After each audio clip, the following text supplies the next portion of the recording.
BJP দালালটা আমাদের এখানে দালালি করতে আসবে, সেই উদ্যোগটা আমাদেরকে দিতে হবে। কেন এই জিনিসটা হবে? কিভাবে পাইনি? 100 দিনের টাকা পাইনি, আবাস যোজনার ঘর পাইনি। তখন কোথায় ছিল বিজেপির দালালগুলো? আমাদের সঙ্গে কে ছিল? আমাদের মাননীয় সাংসদ, আমাদের মাননীয় মুখ্যমন্ত্রী। আগে আমাদের প্রশ্নের উত্তর দিতে হবে। 100 দিনের টাকা, 100 দিনের টাকা আবাস যোজনার ঘর, তারপরে আমি এফআইআর, তার আগে এফআইআর করতে দেব না। ফলতার ছবি আপনাদের সামনে রাখবো, যেখানে বিক্ষোভের মুখে পড়তে হলো সি মুরুগানকে। জাতীয় নির্বাচন কমিশনকে রিপোর্ট দিচ্ছেন এই নিয়ে সি মুরুগান। মহিলারা তার দিকে তেড়ে এসেছেন, কেউ ছাতা নিয়ে তেড়ে এসেছেন বলে অভিযোগ করেছেন তিনি। বাড়ি রাস্তা তৈরি হয়নি এই অভিযোগ নিয়ে এমন আচরণ করেছেন মহিলারা। আজ বিকেলেই রিপোর্ট পাঠাবেন জাতীয় নির্বাচন কমিশনে বলে সূত্রের খবর। এইটা হচ্ছে ফলতার ছবি, যখন special roll observer C Murugan যাচ্ছেন, তাকে ঘিরে বিক্ষোভ দেখাচ্ছেন স্থানীয় মহিলারা।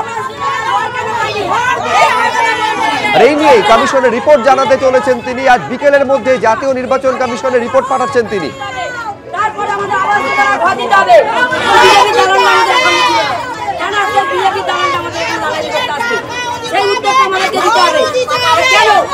কেন এই জিনিসটা হবে? কিভাবে পাইনি? 100 দিনের টাকা পাইনি, আবাস যোজনার ঘর পাইনি। তখন কোথায় ছিল বিজেপির দালালগুলো? আমাদের সঙ্গে কে ছিল? আমাদের মাননীয় সাংসদ, আমাদের মাননীয় মুখ্যমন্ত্রী।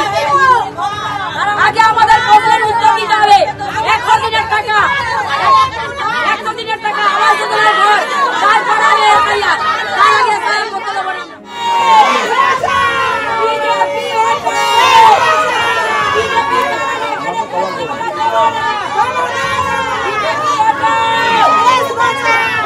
আজকে 100 দিনের টাকার কেন পাইনি? আবাস যোজনার ঘর কেন পাইনি? চলবে না। বিজেপি দালালি এখানে করতে দেবো না আমরা। আগে আমাদের 100 দিনের টাকা দিতে হবে, তারপরে আমাদের আবাস যোজনার ঘর দিতে হবে। বিজেপি দালালটা আমাদের এখানে ছিল।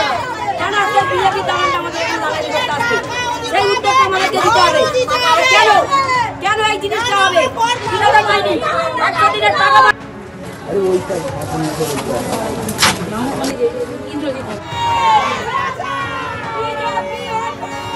না, আমরা কোথায় দেখলাম, মানে তারপরে তো আমি কি পেলাম, আর এটা তো আমি ইলেকশন কমিশনকে জানাবো।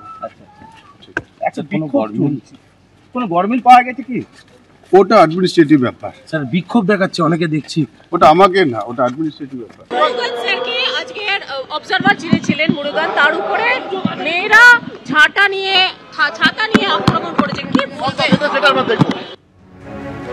আবার আপনাদের সেই ছবিটা সামনে রেখেছি, যখন ফলতায় গেছিলেন সি মুরুগান, যিনি স্পেশাল রোল অবজারভার, তাকে ঘিরে বিক্ষোভ দেখান গ্রামের মহিলারা। আর তা নিয়েই রিপোর্ট পাঠাচ্ছেন জাতীয় নির্বাচন কমিশনে সি মুরুগান। মহিলারা তার দিকে তেড়ে এসেছেন, কেউ ছাতা নিয়ে তেড়ে এসেছেন, এই অভিযোগও তার এই রিপোর্টে থাকছে। কি থাকছে রিপোর্ট এবং কি অভিযোগ জাতীয় নির্বাচন কমিশনে করতে চলেছেন সি মুরুগান, রুমা পাল আমাদের প্রতিনিধি আরো বিস্তারিত বলতে পারবেন। রুমা। দেখো, সি মুরুগান দক্ষিণ 24 পরগনা, দক্ষিণ কলকাতা, তিনি হচ্ছেন অবজারভার এবং তিনি বিভিন্ন জায়গায় যাচ্ছেন। আজকে কিন্তু তিনি ঘেরাওয়ের মুখে পড়ে এবং সেখানে দেখা যায় যে মহিলারা ছাতা নিয়ে এসছে, তারা রীতিমতো ওখানে বিক্ষোভ দেখাচ্ছে এবং সেখানে বাড়ি নেই, রাস্তা নেই, এরকমটা কিন্তু অভিযোগ করছে।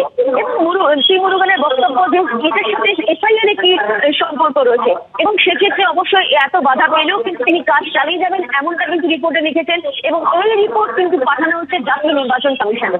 অন্যদিকে আরো একটা বিষয় বলে রাখি, মুখ্য নির্বাচনী আধিকারিক মনোজ কুমার আগরওয়াল যখন বৈঠক শেষ হয় তখন এই প্রশ্ন রাখা হয়েছিল যে এই সি মুরুগানের ক্ষেত্রে যে এই ঘটনা ঘটেছে, তিনি তখন বলেছেন আমরা বিষয়টা দেখছি। রুমা, তুমি আমাদের সঙ্গে থাকো।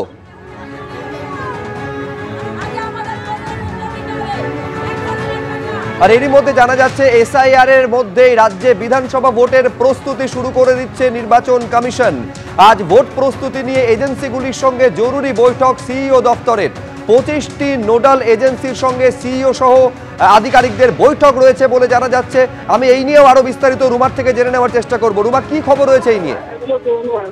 দেখো, এই বৈঠক শেষ হয়েছে এবং যেহেতু 11:30 থেকে এই বৈঠক শুরু হয়েছিল এবং সেক্ষেত্রে বলে রাখি যে 25 যেটা এনফোর্সমেন্ট এজেন্সি, কারণ 2026 বিধানসভা নির্বাচন এবং নির্বাচনের আগে এদের সাথে প্রত্যেকটা এজেন্সির সঙ্গে সমন্বয় তৈরি করতে হবে নির্বাচন কমিশনকে।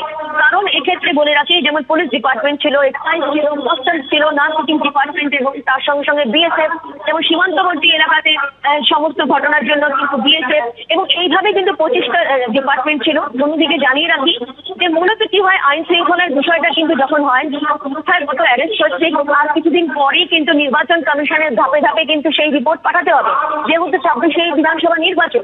এবং সেক্ষেত্রে আইন শৃঙ্খলার বিষয় থেকে শুরু করে কোথাও কোনো লেনদেন, কোনো আর্থিক লেনদেন, যেখানে বেআইনিভাবে আর্থিক লেনদেন হচ্ছে কিনা সেই সমস্ত তথ্য, এমনকি ইডি কোথাও রেড করছে কিনা সেই সমস্ত তথ্য, এই আইন শৃঙ্খলার বিষয় থেকে শুরু করে এমনকি যোগাযোগ ব্যবস্থা। কারণ নির্বাচন কমিশনের সব থেকে বড় বিষয় হচ্ছে যে যোগাযোগ ব্যবস্থা। সেক্ষেত্রে ট্রান্সপোর্ট ডিপার্টমেন্ট থেকেও কিন্তু প্রতিনিধিরা ছিলেন, একাধিক এজেন্সির সঙ্গে কথা হয়েছে। এবং যদিও মুখ্য নির্বাচনী আধিকারিক মনোজ কুমার আগরওয়াল বলছেন যে এটা রুটিন যে বৈঠক, কারণ এই বৈঠকের মাধ্যমে সমন্বয় তৈরি করা হচ্ছে।